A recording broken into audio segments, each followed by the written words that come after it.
मैं समझता हूँ कि इस एक्ट में एक भी चीज ऐसी नहीं है जो किसान के विरुद्ध जाती हो या किसान को नुकसान पहुंचाती हो। जी। दूसरा एक्ट हम लोगों ने बनाया जिसको सामान्य बोलचाल की भाषा में कॉन्ट्रैक्ट फार्मिंग बोलते हैं। Contracting farming. कॉन्ट्रैक्ट फार्मिंग को जब हम हिंदी में बोलते हैं जी। तो खेती को ठेके पर देना। जी। जी। लेकिन सामान्य तौर पर जो हमारा एक्ट है जी। वो कॉन्ट्रैक्ट फार्मिंग नहीं है। वो वो जो आपका क्रॉप का कॉन्ट्रैक्ट है।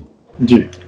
इस एक्ट के माध्यम से हमने सुनिश्चित किया है कि कोई भी किसान जी।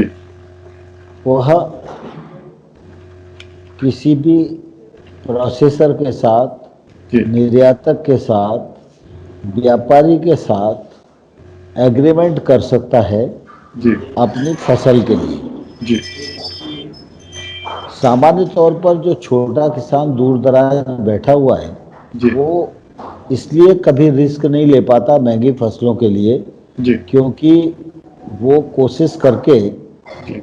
उत्पादन भी करे तो हम्म। उसको मार्केट का लिंक नहीं मिलता। जी।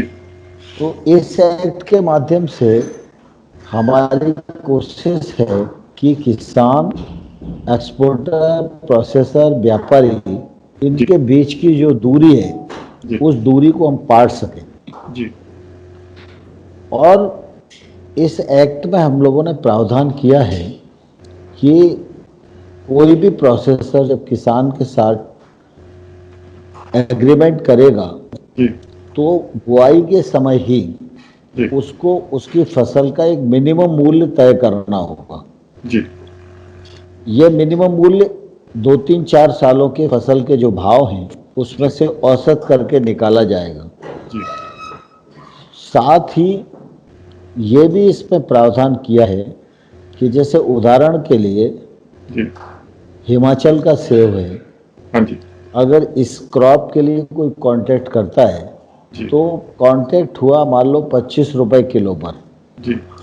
और जब फसल आई तो उस समय फसल की कीमत 50 रुपया किलो है। जी। तो कॉन्ट्रैक्ट के समय ये तय किया जाएगा कि अगर इस फसल का भाव इतना प्रतिशत बढ़ेगा जी। तो उसका इतना प्रतिशत बोनस के रूप में किसान को भी दिया जाएगा। ओके। तो किसान को मिनिमम मूल्य की गारंटी नंबर 1, हाँ जी। बुआई से पहले नंबर 2, जी। और अगर फसल आने पर मूल्य बढ़ेगा तो उसका भी एक हिस्सा किसान को मिलेगा जी। जो निश्चित रूप से किसान की आमदनी को बढ़ाएगा। जी। दूसरा, जब प्रोसेसर से या एक्सपोर्टर से जी। किसान का एग्रीमेंट होगा जी। तो जो वर्ल्ड में बेस्ट प्रैक्टिसेस चल रही हैं जी। किसानी के मामले में, जी। किसान उसका उपयोग कर सकेगा, जी।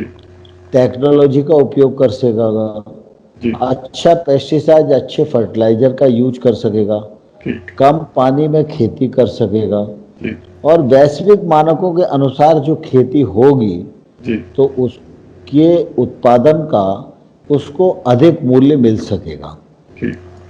सामान्य तौर पर ये कहा जाता है कि इसमें बड़े लोग आएंगे और वो खेती पर कब्जा कर लेंगे। तो जी। जैसा मैंने पहले बताया कि ये फॉर्म का एग्रीमेंट नहीं है, ये क्रॉप का ही एग्रीमेंट है। ओके। और इस कानून में हमने ये प्रावधान किया है जी। कि इस कानून के अंतर्गत किसी भी किसान के भूमि से संबंधित लीज, ठेका हम्म। इत्यादि कोई भी लिखा पढ़ी इस जी। कानून के अंतर्गत नहीं की जा सकेगी। ओके।